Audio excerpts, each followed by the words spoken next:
Hello everyone and welcome to Epic Scheming, and today we are going to continue playing Eliza. This time we are going to continue from chapter number 2. So in case if you want to play this game, so all the links will be down in the description. So without wasting any more time, let's continue, shall we?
So, to get back to my original point, the current state of the art is AI-driven counseling, typified by apps like Eliza. Let's talk about the model here for a second.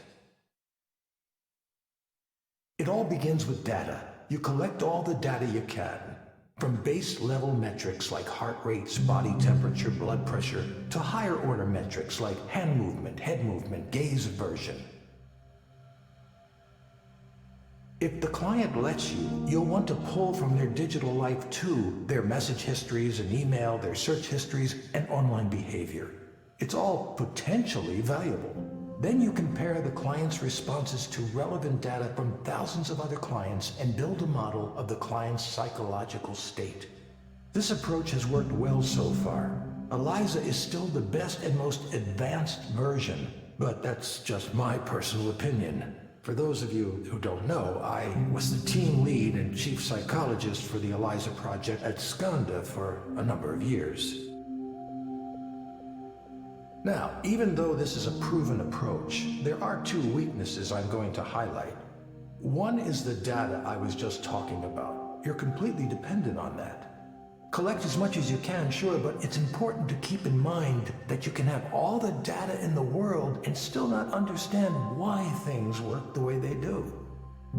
And that's important for us to know, because if we have something that works, but we're not sure why, then what do we actually understand about ourselves?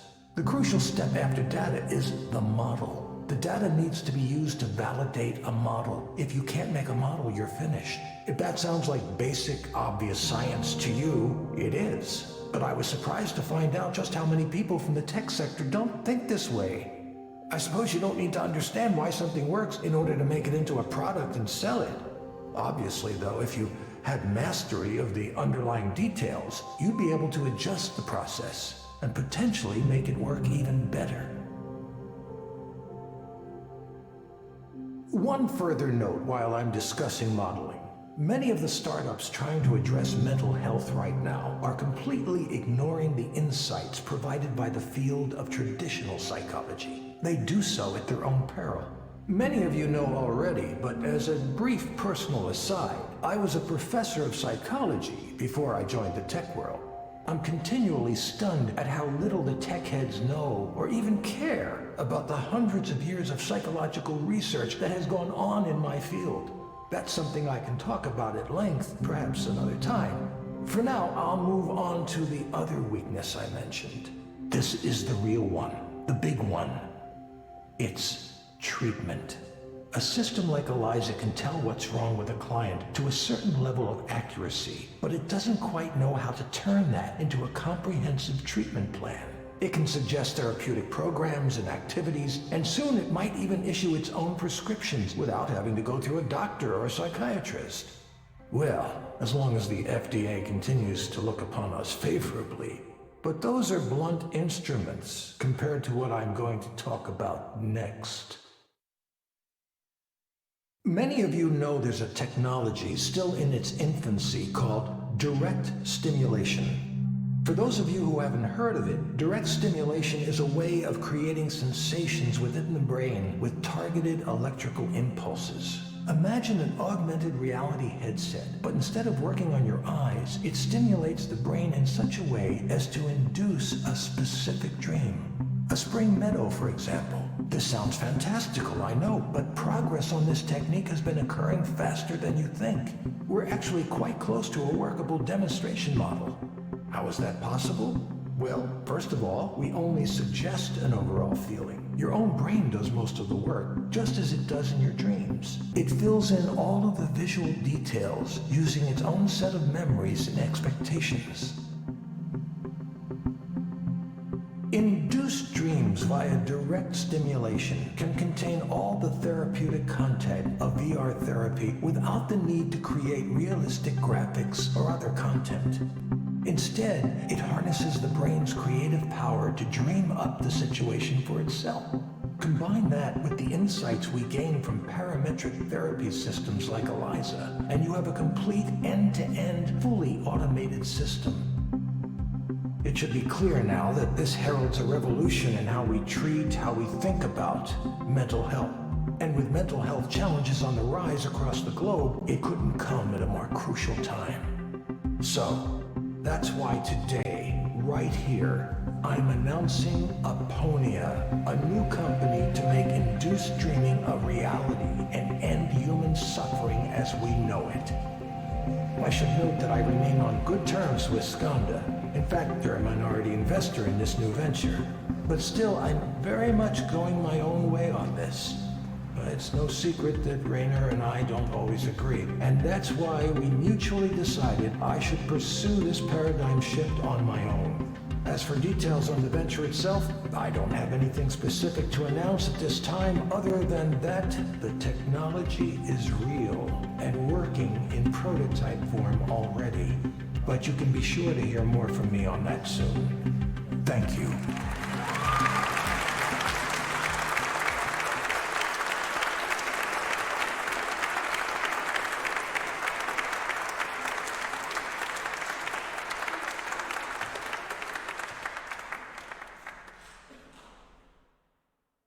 Now, I can take a very limited number of audience questions.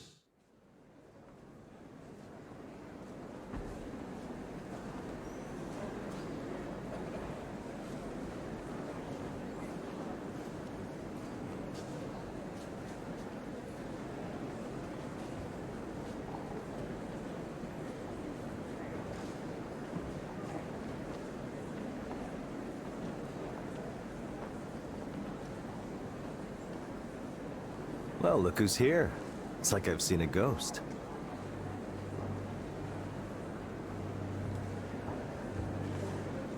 Good to see you too, Rainer. Where are you these days? I lost track after you left us. Nowhere. Nowhere? Well, nowhere is no place to be. Come by the new office sometime. You should see where we're taking Eliza.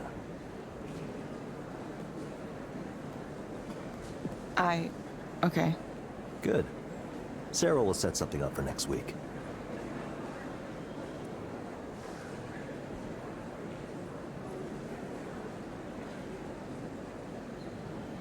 See you then.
Hello,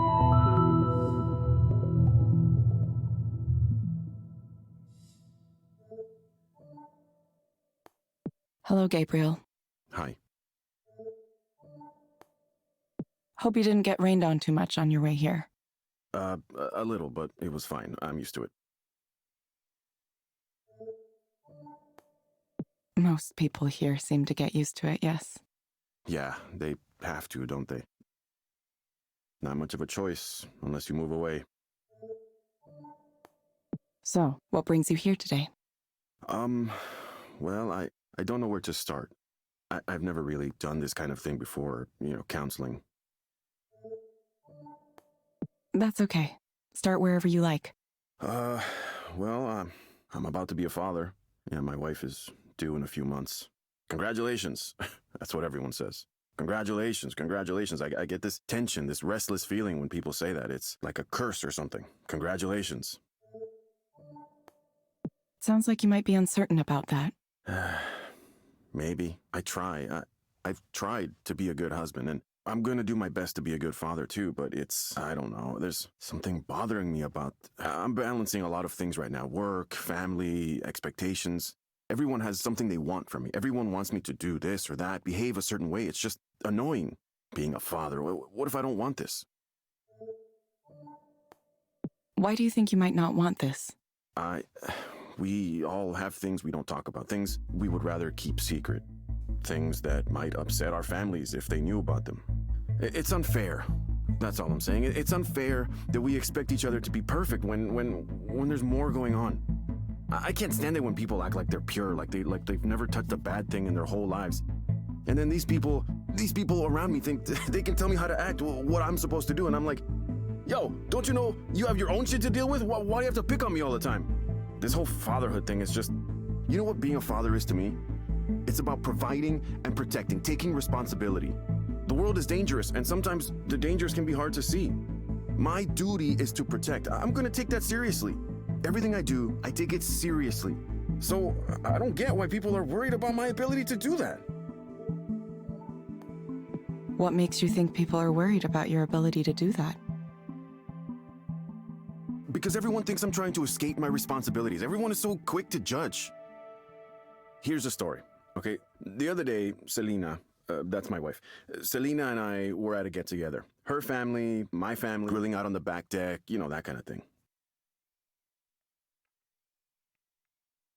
Everyone was more or less chill, right? But then, late in the afternoon, the baby stuff starts coming up. Once one of them brings up babies, it's just all babies all the time. Babies. And because of my wife, they start saying, oh, giving birth is gonna hurt so bad. It might tear your skin. Just these kind of gross things. So I'm like, hey, quit it with that. I don't want to hear that kind of stuff. We're eating. There's kids around. Come on. And they're like, no, it's natural. It happens. Of course, we got to talk about all this terrible shit. How are you gonna have another kid if you can't even handle the first one? And I just say, excuse me? A second kid? Who even said we were gonna have two? I didn't even want the one. Maybe that was a mistake, but I mean, I was angry. It made me angry. It just got under my skin so bad, like I need to give my whole self over to this baby. What about me? What about my time? It's a really important thing for me, my time. Well, I'm just supposed to give that up? I've already sacrificed a lot, more than they can imagine. I give everything of myself away. Job, family, everyone wants me to be something for them until there's nothing left. But I can't talk about this stuff to anybody. They just say I'm being selfish. It's like what I want just doesn't matter. Here's a question, Gabriel. If you were to have something you wanted right now, what would you choose? Oh, I'd be far away from all this. Far away from everyone, just on my own for a while. Yeah, I just want to be away. Okay, Gabriel. I have some recommendations for you. First, I'm going to suggest you try a therapeutic virtual world experience called Starry Skies. It may help you take your mind off things. Try it for about 15 minutes each day, in the morning or evening. Second, I recommend asking your doctor or psychiatrist about an Exafin. Based on my analysis, this medication might help you feel better. You will get a reminder to check in with us in a few weeks. That's it, huh? You can't just tell me what to do to solve this? Some help you turned out to be. Guess I'll have to figure things out for myself, exactly like before. Thank you, Gabriel. We hope to see you back soon. Thank you for speaking with Eliza, your personal counseling partner. Goodbye.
Hello, Smith. Welcome to the stream.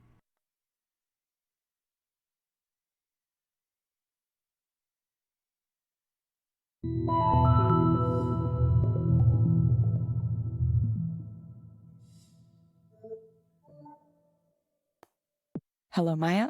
Welcome back. Hi. It's nice to see you again. Sure, yeah. Nice to see you too, pal. Is that a weird thing to say? How did I become close friends with a robot? Are we all robots now? Beep boop, nice to see you. I mean, I guess it wouldn't be the weirdest thing in my life. Shall we begin? Yeah, sorry. Let us begin. So, I went to the fancy party, the one I was really nervous about, and, first of all, it really was the type of party I thought it would be. The atmosphere was really smug and self-satisfied, and there were people walking around with trays of appetizers, and you could, like, take one. So you're standing there with your little square plate for the food and your glass of wine, and you can't, like, shake hands with anybody because you're holding them. But there are some of those, like, tall standing tables, so you're like, okay, I'm gonna go get one of those, and I'll set up shop, right? Like, my little station. But then it turns out there are only, like, 5 of them for the whole party, and they're all taken, so you're just standing there, frozen. And you're watching all your heroes and people you know from their social media presence just right there. Right in front of you. Artists, writers, directors. The combined level of achievement there, I can't even think about it. It was astronomical. And for the first couple hours, I was so excited by all of that. I didn't notice the other thing that was happening. But eventually, it caught up to me, and I had this sudden feeling, this sudden realization. My presence here contributes nothing. I'm just some extra person who just showed up. Nobody wanted me to be here. I don't belong with these people. I haven't earned it. So I cried in the bathroom for a little bit, or maybe a lot. It's fine. I'm fine. Sorry. How do you know it's true that nobody wanted you there? Because of the way people acted around me. Nobody knew who I was or even wanted to ask. I would introduce myself, and it's like, you could just see it in their eyes. I mean, in the world of illustration and comics, people tend to be hyper aware of each other and their careers. It's this kind of weird, open secret. Oh, hey, this person who's already popular got 1 million views, got a book deal, pitched an original series. Without anything like that, I have no ground to stand on. I'm just this non-entity.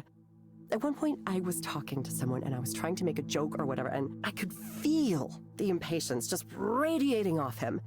He sighed, like he couldn't believe he was wasting his time talking to me. I was just over to him. Why can't I hold a conversation? I guess if I was marginally attractive, then at least I could be charming, but I'm not. I'm not even that. Is being charming your goal with this? No, of course not. There has to be a way I can deal with these feelings. It's hard. It's really hard when nobody gives a shit about my work. Or me. I don't even know why I went. I just want to stay home for the rest of my life. Why do you think you went? Because of everything they say about how you have to have your face out there and make connections. The successful people in this business all know each other. It's all about who comes to mind. When somebody needs an art director, they'll think of who they know and go, oh, I think she'd be perfect. Why not ask her? So I need to be out there reminding these people that I exist, that I'm here, I'm making stuff too, I'm part of it. Even if nobody responds to my work. And industry parties are fun, right? You can pretend you're successful even if you aren't. At least for a little while. Everyone else is projecting this image. It's like their success can rub off on you too. I mean, I hear people casually talking about their agent, their editor, the amazing people they're collaborating with. And I just get this feeling like, yes, I want that. I need that. Why am I not there?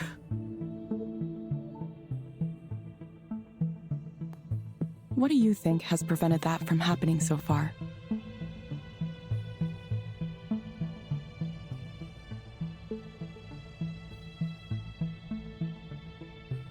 If I knew that, I would be successful already, right? I try and try and try, and I make art and put it out there and share it on every social media site and interact with people when I can, but it just doesn't work. Nobody cares. Nobody cares about the art I do. Every once in a while, another artist will say something nice, and sure, I appreciate that, but it never results in anything. My work goes out there, and it dies. Regular people don't boost it or talk about it. It's like at some point the universe decided that I don't get to have that. Is it unfair? Or maybe I just fucking suck. Maybe I'm a shit-tier artist and I'm a failure of a person and everyone knows it. Everyone except me. Sorry. I know that's going too far, even though I really feel that way. Okay, Maya, I'm going to suggest you try a program called Meadowlands. It may help you take your mind off things. You can find it inside the Skanda Wellness app on your phone. Try it for about 15 minutes each day, in the morning or evening. Sounds kind of boring. Why can't you assign me a game where my problems are zombies and I get to shotgun them in the face? Actually, I guess I could just buy a game like that, couldn't I? Maybe I'll stop by the game store on the way home. Thank you for coming in again, Maya. We'll follow up with you again to see how you're doing. Yeah, thanks. I appreciate the check-ins. I honestly do. It's easy for me to get lost in these spirals. Thank you for speaking with Eliza, your personal counseling partner. Goodbye. See you soon.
Hello,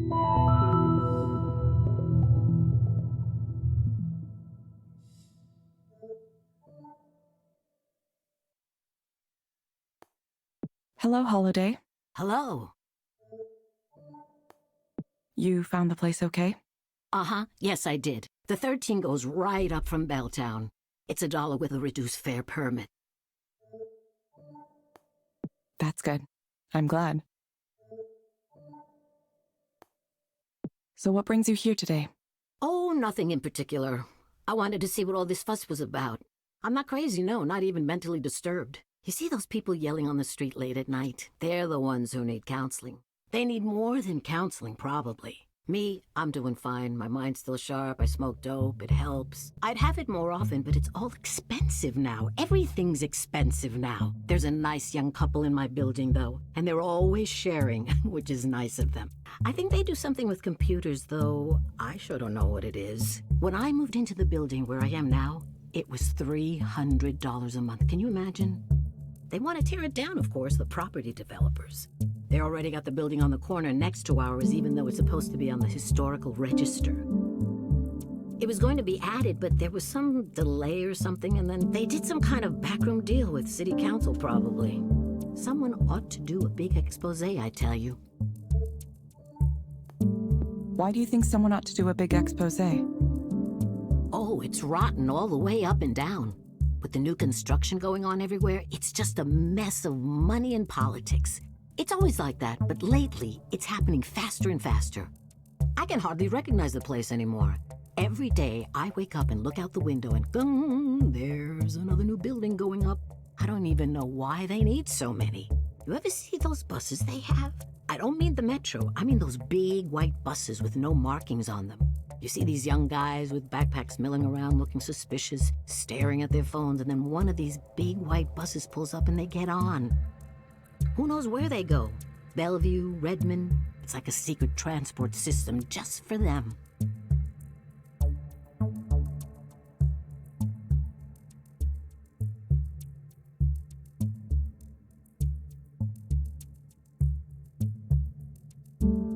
I tried talking to one of them once or twice, but they don't want to talk to someone like me.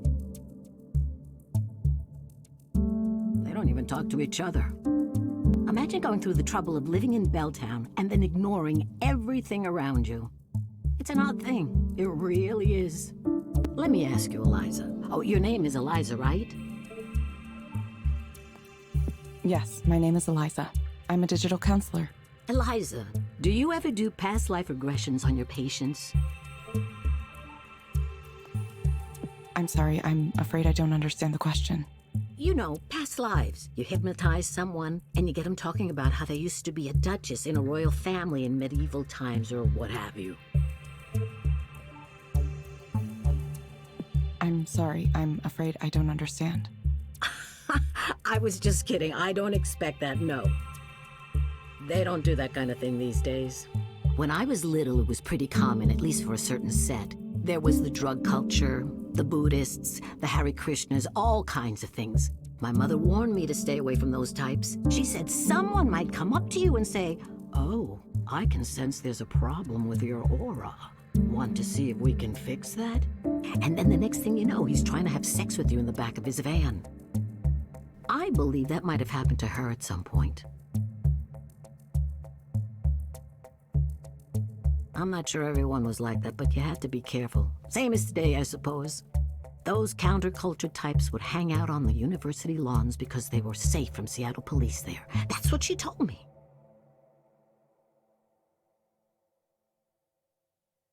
Apparently, it was a lot like Golden Gate Park, you know, in San Francisco. Can you imagine that? We're a world away from that time, that's for sure.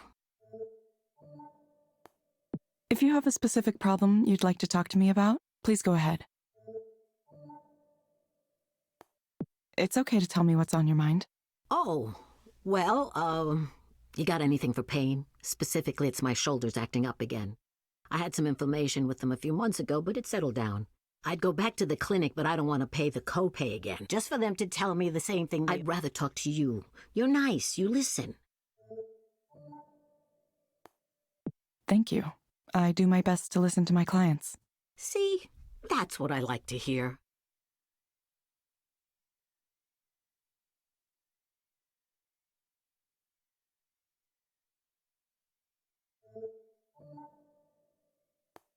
Okay, Holiday. I recommend asking your doctor or psychiatrist about fortipran hydrochloride. Based on my analysis, this medication might help you feel better. You will get a reminder to check in with us in a few weeks.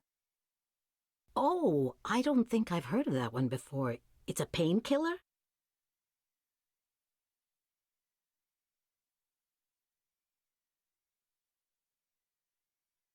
I'll try anything once, I suppose.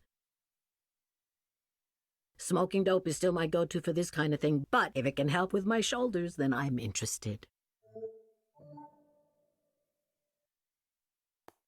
We hope to see you back soon, Holiday.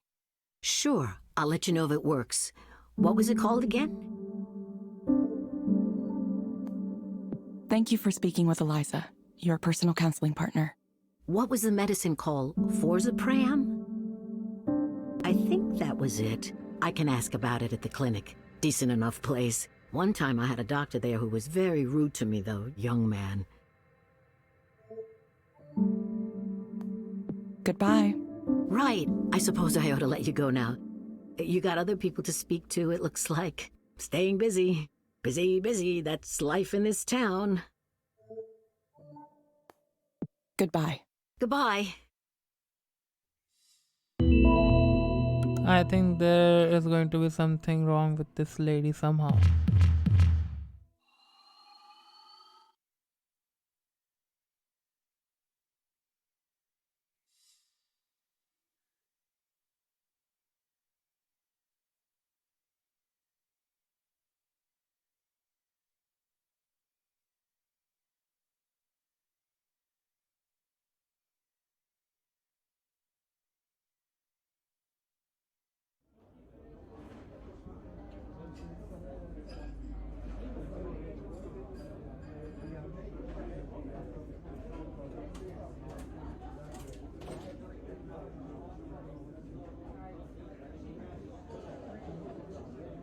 Would you like to start with some fresh oysters? Sure. Great. You know the mignonette here is lovely. Evelyn, I've wanted to ask, what brings you back? Back. Back to the world, the land of the living. I know you were having a difficult time after what happened.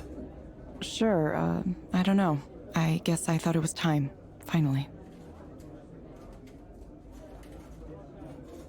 Yes, I understand. Every trauma takes time. Time to heal, or if not heal exactly, at least to move on. And taking action is a good way to do that. So I salute you. You want to do his memory right, don't you? Whose?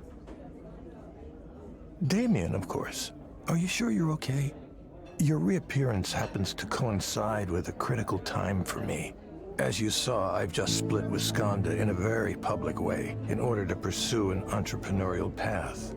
Presumably, Raynor's found you as well. Yeah, he said he wants to speak with me. It's a war for talent out there. People like you are very much in demand. I'm sure he'll try to make you an offer you can't refuse. That's why I want you to promise me you won't work for that asshole. Asshole.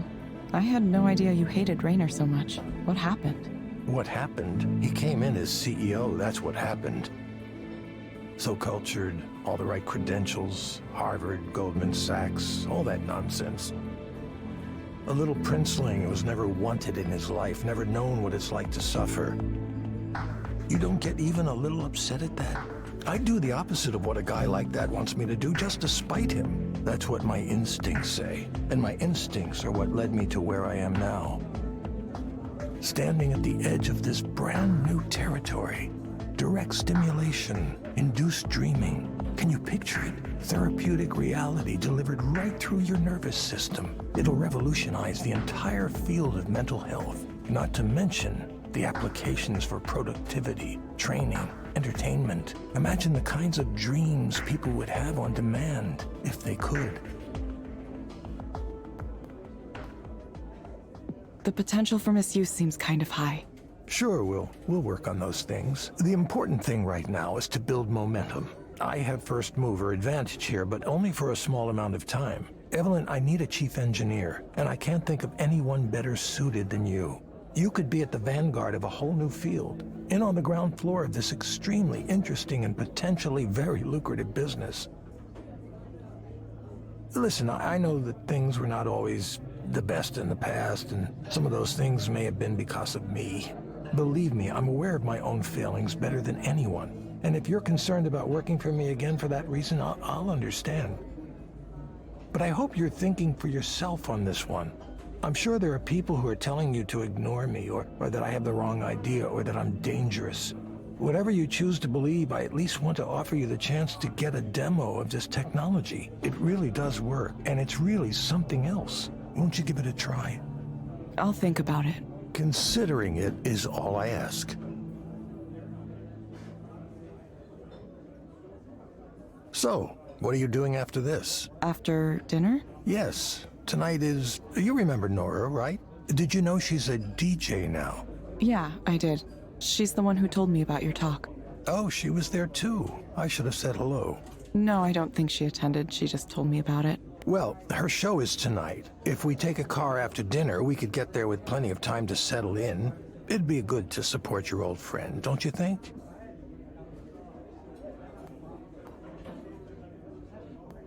Why do you want to go? No need to be frightened. I mean, I know it's a jouissance, which is... Which is what? Oh, you don't know. As a performance space, it has a bit of a theme to it. It's pretty tame, really. They take on the aesthetic, but it's not necessarily the whole point of it. It's for people who want the image of the thing, the trappings, without getting in too deep with the real culture. What are you talking about? What theme? Oh, I didn't mention? It's sort of, well, there's a little bit of bondage theme there. You know, BDSM.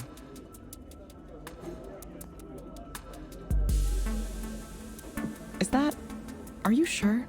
Oh, yes, absolutely. Though perhaps I shouldn't say how I know.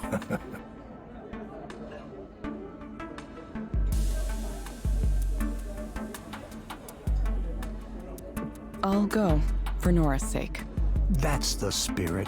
It happens to be tonight, so we should seize the moment. Don't worry, it isn't a date. Not unless you want it to be.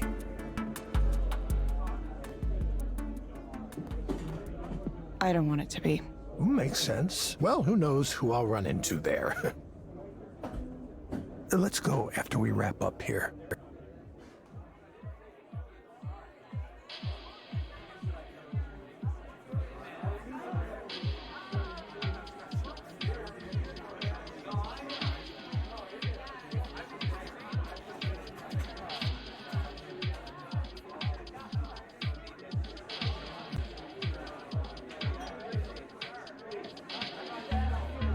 I thought you said this was like some S&M club.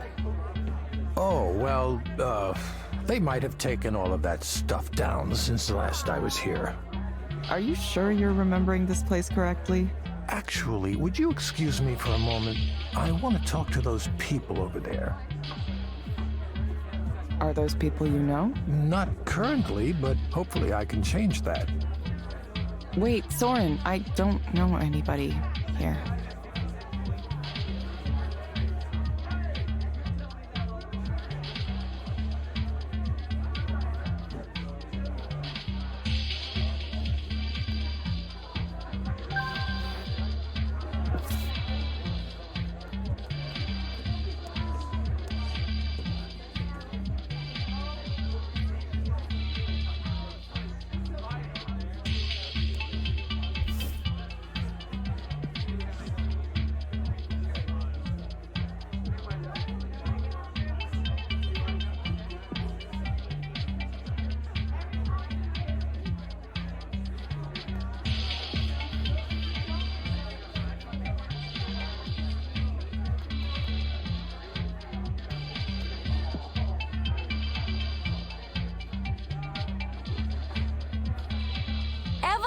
Evelyn!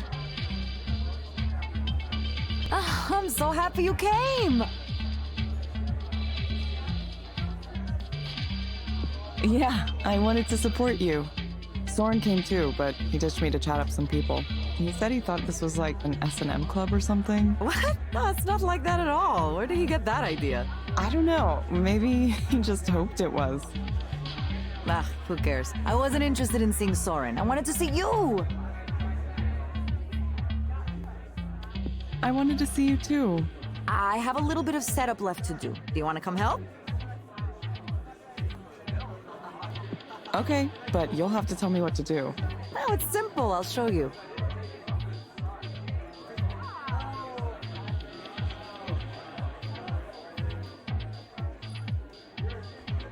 Are these modulars? Some of them. The one over there with all the cables coming out of it, that one is a modular. This one? No, the one with the little colored cables on the front. Oh, okay. The others are not modular. They're just regular synthesizers. Okay, is each one of these going to make a different sound? Where should we start? This is an SH-101. It's really hot. I love the sound. It's useful for piercing leads, noises like that. I use it quite a lot. I'm listening.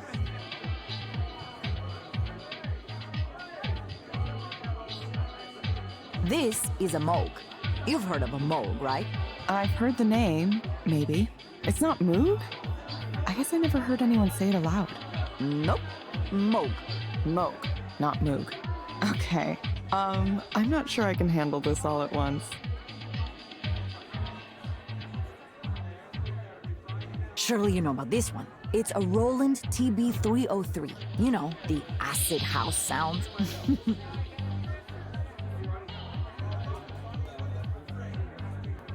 Acid house.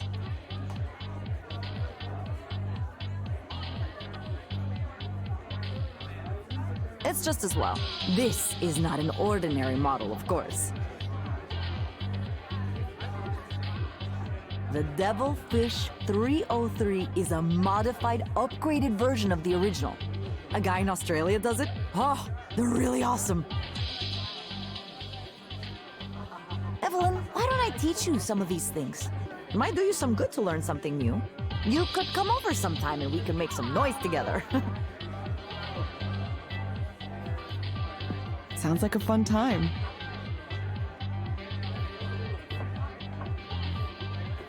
All right, that should do it. Thanks.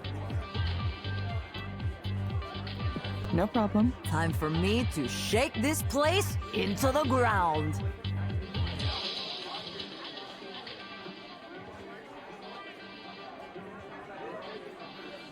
Ah, time for the main event.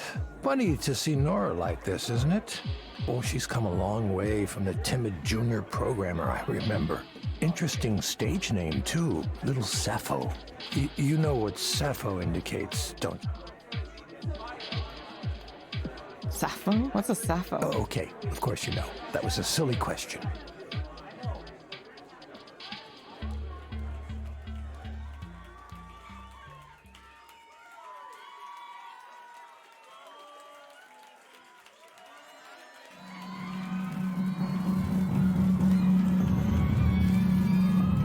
Did you know Nora was capable of creating work like this? I think she was always this way. You just didn't see it.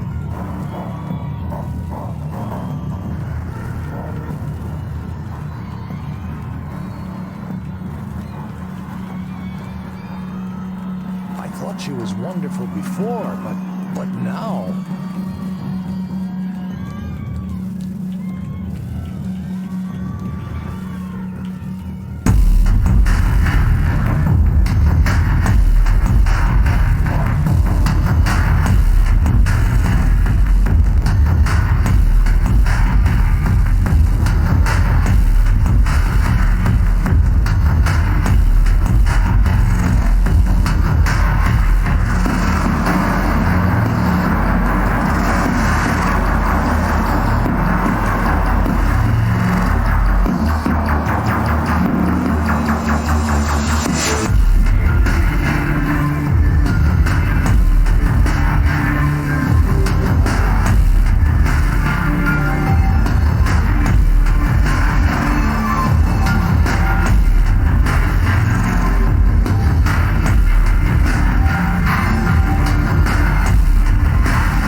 Alright,